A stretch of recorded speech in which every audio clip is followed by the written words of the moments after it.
Hello everyone, मैं हूं Aryan Srivastava.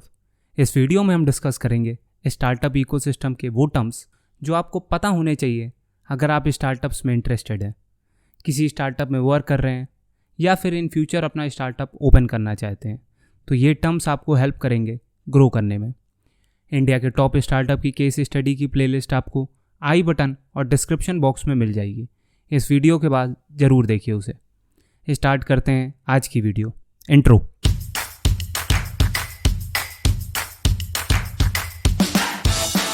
Start करेंगे हम उन बेसिक टर्म से जो स्टार्टअप के इनिशियल फेस में यूज़ होंगे एंड एंड करेंगे उस टर्म से जो हमारा स्टार्टअप ग्रो हो जाएगा तब यूज़ होंगे। Number 1, alpha testing. ये वो फेस होता है स्टार्टअप का जिसमें आप जो भी एप्लीकेशन या प्रोडक्ट बनाते हैं वो इंटरनल टीम ही यूज़ करती है एंड चेक करती है कि ये नेक्स्ट फेस के लिए रेडी है कि नहीं, एंड जो भी फीडबैक मिलता है उस बेसिस में प्रोडक्ट को इम्प्रूव किया जाता है। Number 2, beta testing. ये अल्फ़ा टेस्टिंग के बाद का फेस होता है जिसमें प्रोडक्ट या फिर उस प्रोडक्ट के न्यू फीचर कंज्यूमर को टेस्टिंग के लिए दिया जाता है अपने एग्जिस्टिंग कस्टमर को, एंड उनके फीडबैक के बेसिस पे प्रोडक्ट को इम्प्रूव किया जाता है। प्ले स्टोर में बहुत सारे ऐप आपको बीटा टेस्टिंग स्टेज में मिल जाएंगे। Number 3, business plan. Business plan basically written document होता है जो डिस्क्राइब करता है कंपनी का कोर बिजनेस, उनके objectives and goals. Number 4, business model. किसी भी कंपनी का बिजनेस मॉडल वो प्लान होता है जिसके थ्रू वो पैसे कमाता है। बिजनेस मॉडल बताता है कि कंपनी के टारगेट कस्टमर कौन है। For example Netflix and other OTT platform subscription service provide करके अर्निंग करते हैं and Swiggy Zomato food delivery service provide करके अर्निंग करते हैं। दोनों कंपनी के बिजनेस मॉडल अलग हैं क्योंकि दोनों के अर्निंग सोर्सेज भी अलग हैं। Number 5, bootstrapping. किसी भी स्टार्टअप को स्टार्ट करने के लिए फ़ंड की रिक्वायरमेंट होती है एंड इनिशियल फेस में जब आपके पास सिर्फ आइडिया है तो उसे फंडिंग नहीं मिलती है। इसके लिए आपको खुद का ही फंड लगाना पड़ता है, उसे ही बूटस्ट्रैपिंग कहते हैं। इसमें आपको जो प्रॉफिट हुआ है उसे आप वापस री इन्वेस्ट करते हो कंपनी की ग्रोथ में। फॉर एग्जाम्पल आपने 100 रुपीज़ लगाए कंपनी के स्टार्टिंग में एंड जो भी प्रोडक्ट या फिर सर्विस बनाई उसे सेल करके 10 रुपीज़ का प्रॉफिट हुआ। देन आप उस 10 रुपीज़ को इन्वेस्ट नहीं करते, री इन्वेस्ट करते हो कंपनी में, एंड इस बार आप 100 से नहीं बल्कि 110 से स्टार्ट करते हो। इसे ही बूटस्ट्रैपिंग बोलते हैं। क्या आपको पता है हमारी कंट्री का सबसे बड़ा बूटस्ट्रैप्ड स्टार्टअप कौन सा है? अपना आंसर कमेंट कीजिए। Next, number 6, MVP, minimum viable product. ये वो प्रोडक्ट होता है जो सबसे इनिशियल फेस में बनाया जाता है टेस्टिंग के लिए मार्केट में। ये वर्क करेगा या नहीं, रियल में प्रोडक्ट की रिक्वायरमेंट है कि नहीं। जो भी लोग प्रोडक्ट टेस्ट करते हैं उनके फीडबैक के बेसिस में प्रोडक्ट को इम्प्रूव किया जाता है एंड MVP के बिहाफ पे स्टार्टिंग में फंडिंग भी मिल सकती है अगर प्रोडक्ट अच्छा है तो। Number 7, incubators and accelerators. Incubators basically एक ऑर्गेनाइजेशन या फिर टीम होती है वेल एक्सपीरियंस्ड प्रोफेशनल्स की जो हेल्प करते हैं अर्ली एज स्टार्टअप को ग्रो करने में, guidance, mentoring, coworking spaces and sometimes funding provide करके। Incubators mainly universities, business schools के होते हैं एंड इंडिया में कुछ स्टेट्स के भी अपने इंक्यूबेटर्स हैं। एंड एक्सीलरेटर्स इंक्यूबेटर की तरह आपको ग्राउंड स्टेज से हेल्प नहीं करते, ये बेसिकली एग्जिस्टिंग स्टार्टअप की ग्रोथ को बूस्ट करते हैं एंड कंपनी की बिजनेस डेवलपमेंट को नेक्स्ट स्टेज में ले जा सकते हैं। नेक्स्ट वीडियो में मैं आपको बताऊंगा इंडिया के टॉप इंक्यूबेटर्स एंड एक्सीलरेटर्स जिन्हें आप अपने स्टार्टअप के लिए अप्रोच कर सकते हैं। जल्दी वीडियो देखने के लिए चैनल को सब्सक्राइब कीजिए एंड बेल आइकन प्रेस कीजिए सो दैट आपको नोटिफिकेशन मिल सके। एंड अगर आप ये वीडियो काफ़ी टाइम बाद देख रहे हैं तो चांसेस है कि वीडियो ऑलरेडी पब्लिश हो गई होगी, तो आप आई बटन और डिस्क्रिप्शन बॉक्स में चेक कर लीजिए। Next, number 8, seed fund. ये वो फंड होता है जो इन्वेस्टर आपके अर्ली एज में ग्रोथ के लिए देता है आपकी कंपनी के कुछ % स्टेक्स लेके। समटाइम्स सीड इन्वेस्टर्स हेल्प करते हैं, गाइड करते हैं आपके सीड से स्ट्रॉन्ग ट्री बनने तक की स्टार्टअप जर्नी में। Next, number 9, DAU, DAU, daily active user. Number 10, WAU, वाउ, weekly active user. Number 11, MAU, MAU, monthly active user.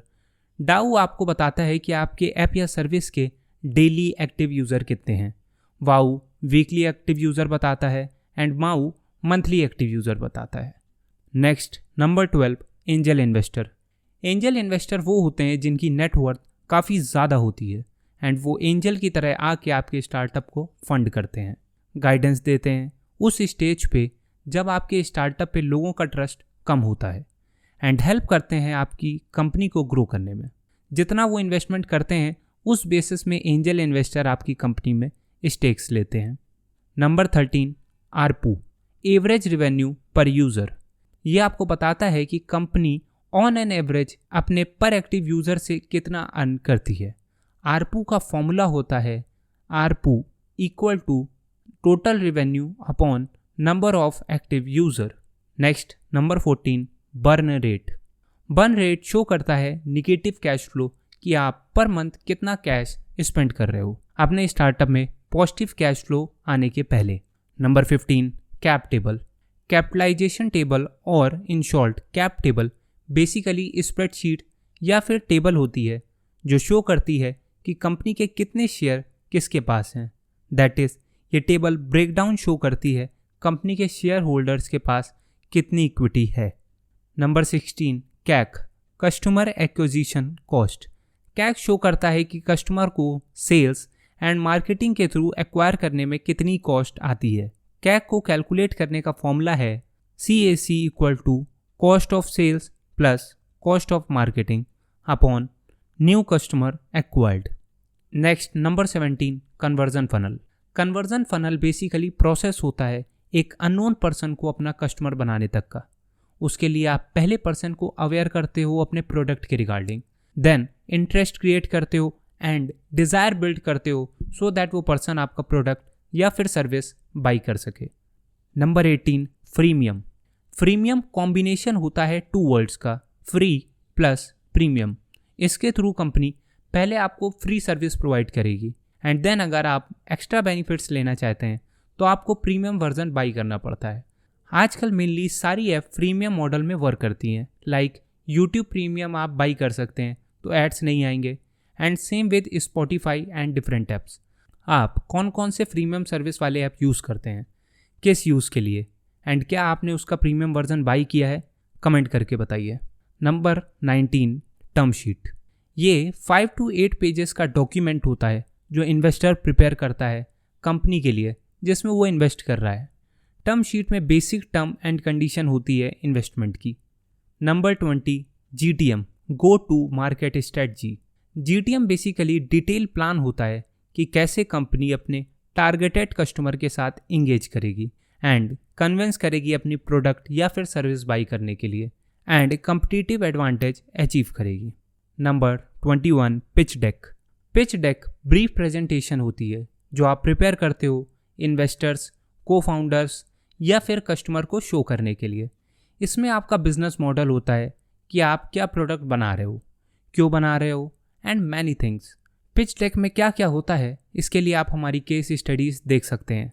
India के टॉप स्टार्टअप की केस स्टडी आपको पिच डेक स्टाइल में आई बटन और डिस्क्रिप्शन बॉक्स में मिल जाएगी।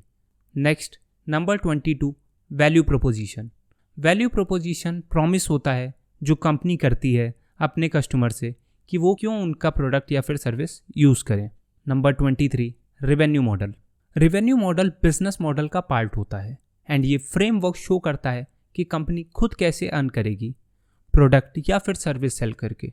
Company का रेवेन्यू मॉडल शो करता है कि क्या वैल्यू ऑफर करनी है, किस प्राइस में करनी है एंड टारगेट कस्टमर कौन होंगे जो पे करेंगे।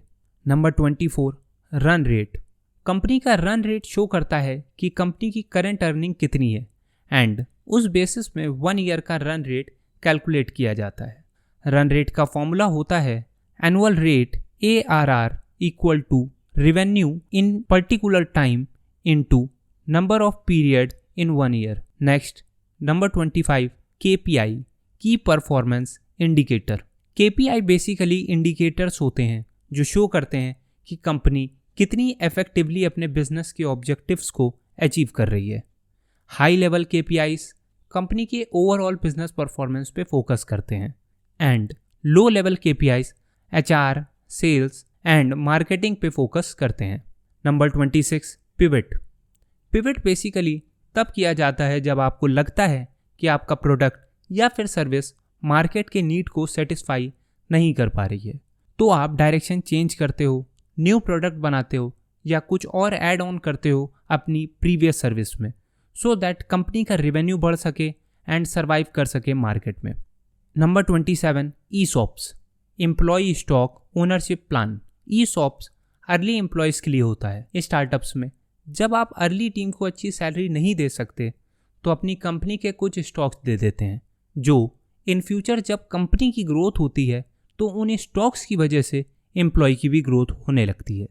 Next, number 28, sweat equity. Sweat equity company के डायरेक्टर्स या फिर एम्प्लॉय को दी जाती है उनके कंट्रीब्यूशन एंड गाइडेंस के लिए, जो उस पर्टिकुलर पर्सन ने कंपनी के लिए किया है। Number 29, acquisitions. एक्विजिशंस तब होता है जब एक कंपनी दूसरी कंपनी के most of the share by कर लेती है। कुछ टाइम पहले बायजूस ने आकाश को एक्वायर किया था एंड अभी जब मैं रिकॉर्ड कर रहा उस टाइम बायजूस अपने कंपटीटर वेदांतु को एक्वायर कर सकता है $800 मिलियन पे। क्या आपको पता है स्टार्टअप इकोसिस्टम में सबसे बड़ा एक्विजिशन किसका है? अपना आंसर कमेंट कीजिए। Number 30, venture capital. VC firms होती हैं जिसमें इन्वेस्टर्स, इन्वेस्टमेंट बैंक्स होते हैं एंड ये लार्ज स्केल में फंडिंग प्रोवाइड करके स्टार्टअप को हेल्प करते हैं उनको एक्सपेंड करने में। Sequoia capital, Naspers, SAP partner, ये टॉप VC फर्म्स हैं। Number 31, valuation. Valuation and market capitalization same होती है एंड ये शो करती है कि कंपनी की नेटवर्थ कितनी है। Next, number 32, series of funding. Startup को ग्रोथ एंड एक्सपेंशन के लिए डिफरेंट स्टेज पे डिफरेंट अमाउंट की फंडिंग चाहिए होती है, जिसके लिए कंपनी डिफरेंट राउंड्स में फंडिंग रेस करती है। सबसे पहले seed funding, then series A, B, C, D, E and so on. इस बेसिस पे फंडिंग मिलती रहती है as per requirement. Number 33, IPO, initial public offering. तब होता है जब कंपनी शेयर मार्केट में लिस्ट हो जाती है। पहले कंपनी में सिर्फ इन्वेस्टर इन्वेस्ट कर सकते हैं, बट IPO के बाद नॉर्मल पीपल भी कंपनी के शेयर बाई एंड सेल कर सकते हैं। अभी कुछ टाइम पहले ही जोमेटो का IPO आया था जिसकी बम्पर ओपनिंग हुई थी एंड अभी कुछ दिनों में और भी बड़े startup like Nykaa and Paytm भी अपना IPO कर सकते हैं। शेयर मार्केट में इन्वेस्ट करने के लिए आपका डीमैट होना कंपलसरी है, तो डिस्क्रिप्शन बॉक्स में दिए गए लिंक से अकाउंट बनाइए जिससे आपको काफ़ी बेनिफिट्स मिलेंगे एंड स्टार्ट करिए इन्वेस्ट एंड अर्न करना शेयर मार्केट से। Next, number 34, exit. एग्जिट तब होता है जब इन्वेस्टर डिसाइड करता है कंपनी से बाहर निकलने की, अपना प्रॉफिट लेके जिस भी कंपनी में उसने इन्वेस्ट किया है।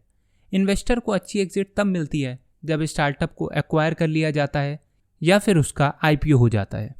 Number 35, unicorn. किसी भी स्टार्टअप की वैल्यू $1 बिलियन या फिर उससे ज़्यादा हो जाती है तो उसे यूनिकॉर्न कहते हैं। अभी तक इंडिया के जितने भी यूनिकॉर्न्स हैं वो कब बने, किस सेक्टर में वर्क करते हैं एंड अभी उनकी करंट वैल्यूएशन क्या है, उसकी detail part 1 and part 2 video आपको आई बटन और डिस्क्रिप्शन बॉक्स में मिल जाएगी, ज़रूर देखिए उसे। Next, number 36, सूनिकॉर्न। स्टार्टअप जो बहुत जल्द यूनिकॉर्न बनने वाले हैं उन्हें सूनिकॉर्न कहते हैं। सून, यूनिकॉर्न, सूनिकॉर्न। नंबर 37, मिनीकॉर्न। स्टार्टअप्स जिनकी वैल्यूएशन $1 मिलियन या फिर उससे ज़्यादा हो जाती है उसे मिनीकॉर्न कहते हैं। Number 38, decacorn.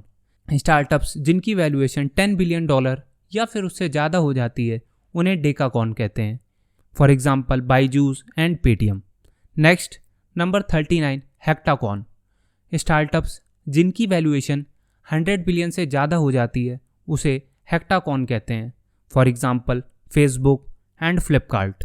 And last, number 14, dragon. Dragon उन स्टार्टअप्स को बोलते हैं जिन्हें सिंगल फंडिंग राउंड में $1 बिलियन या फिर उससे ज़्यादा की फंडिंग मिलती है। पेटीएम ने अपने एक फंडिंग राउंड में $1 बिलियन की फंडिंग रिसीव की थी। एंड और कौन कौन से स्टार्टअप्स ड्रैगन है, सर्च करिए एंड कमेंट करिए। ये थे वो 40 वर्ड्स स्टार्टअप इकोसिस्टम के जो आपको पता होने चाहिए। हम बिल्ड कर रहे हैं एक ऐसी कम्युनिटी स्टार्टअप इंथुजियास्ट के लिए जहाँ पे आपको स्टार्टअप्स की बुक्स की नॉलेज मिलेगी, टीम मिलेगी इन फ्यूचर एंड और भी बहुत कुछ जो ज़रूरी है स्टार्टअप की ग्रोथ के लिए। एंड नॉलेज के लिए। अगर आप ऐड होना चाहते हैं तो फॉलो कीजिए startup.idea.community को इंस्टा पे। मिलते हैं नेक्स्ट वीडियो में और भी यूज़फुल कंटेंट के साथ। टिल देन आप क्रिप्टो एंड बुक्स की वीडियोस को देखिए। Thank you.